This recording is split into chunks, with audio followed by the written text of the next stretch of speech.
Mheshimiwa mgeni rasmi, kuna tatizo kubwa sana la wafanyakazi waliostaafu kutolipwa mafao yao kwa wakati. Linatokana na uzembe wa mifuko ya hifadhi ya jamii kwa kutokusanya kwa wakati michango ya wafanyakazi kutoka kwa mwajiri.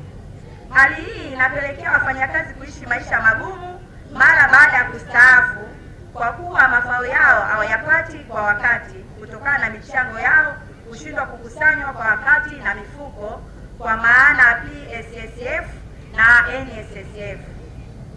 Aidha, kumekuwa na desturi kongwe ya kuwahangaisha wastaafu wafuatilie michango yao kwa waajiri badala mfuko kufanya hivyo, jambo ambalo linadhalilisha wastaafu. Kupitia adhara hii, shirikisho linaiomba serikali kutoa tamko juu ya uzembe wa makusudi unaofanywa na mifuko wa kutokusanya michango kwa waajiri na kusababisha wastaafu kuadhibiwa vikali bila makosa. Shirikisho linashauri mifuko ibebe gharama za kuwalipa wastaafu posho za kujikimu wakati wakiendelea kusubiri mafao yao yaliyocheleweshwa kutokana na uzembe wa mifuko husika. Hili la wafanyakazi wote, kila mtu alipo, tukazibe ufa uliopo, kila mtu akatekeleze wajibu wake kwenye eneo alilopo, ili tusitengeneze kero za wananchi. Mnajua maana ya kero za wananchi?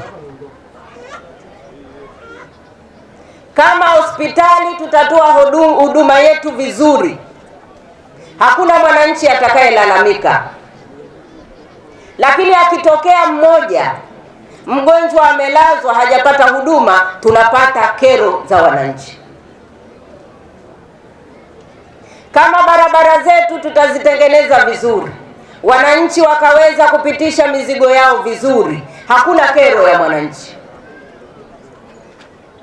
Kama tutakuwa tunasafirisha maji, tunapeleka maji kwa wananchi, siku hiyo hakuna huduma ya maji, tukatoa taarifa kwa wananchi kwamba leo mtambo wetu umepata shida, hatutakuwa na maji, wananchi wakajua kwamba leo hakuna maji, mafundi wako kazini wanatengeneza mtambo wetu wa maji, hakuna kero ya mwananchi. Huko kwenye umeme vile vile, tukawaambia leo mafundi wako site, nguzo imeanguka, kwa hiyo leo upande huu hatuna umeme, hakuna kero ya mwananchi.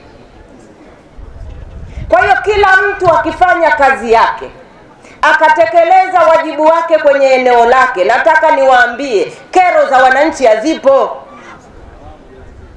Kwa hiyo naomba wakati tunasherehekea siku hii, kila mtu akaangalie kwake shida ni nini, wananchi wangu wanataka nini, kipi hakijafanyika kakifanye, ili wananchi wasilalamike. Naitwa Awesa Juma Rashidi, mtendaji wa kata Nandagala kutoka halmashauri ya wilaya ya Ruangwa. Sisi kama wafanyakazi wa serikali za mitaa, tunapofanya maadhimisho haya ya siku ya wafanyakazi, binafsi la kwanza linatukumbusha majukumu yetu sisi kama watumishi. Lakini si hivyo tu, kwa kuwa tuna kauli mbiu ambayo inasema watumishi tunataka tuwe wamoja. Ina maana tunapokuja tunapata kufahamiana na baadhi ya wafanyakazi wengine kutoka halmashauri zingine au hata kupitia kada nyingine. Kwa binafsi, kupitia kauli ya Mheshimiwa Mkuu wa Mkoa Zainabu Teraki, imenipa matumaini kwa kuwa ametujenga na ametutia nguvu katika masuala mbalimbali kupitia hotuba ambayo imeandaliwa.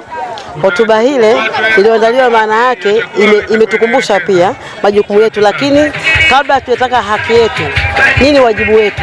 Kwa Mkuu wa Mkoa amesema atafanyia kazi yale changamoto zote ambazo zimewasilisha, hasa katika madai ya let's umehama kutoka kituo kimoja kwenda kituo kingine au katika upandishaji wa madaraja. Naitwa Paulo Rafael Kambona, ni mtumishi wa Lindi Manispaa, ni mtendaji wa kata ya Mipingo.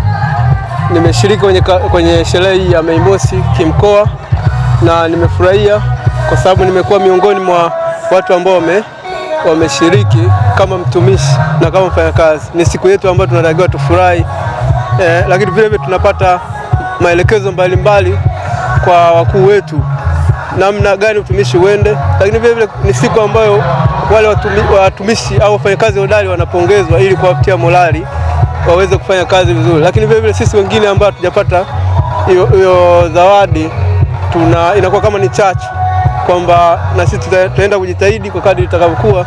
Wakubwa wetu watatuona, watatuteua kuwa ni wafanyakazi hodari.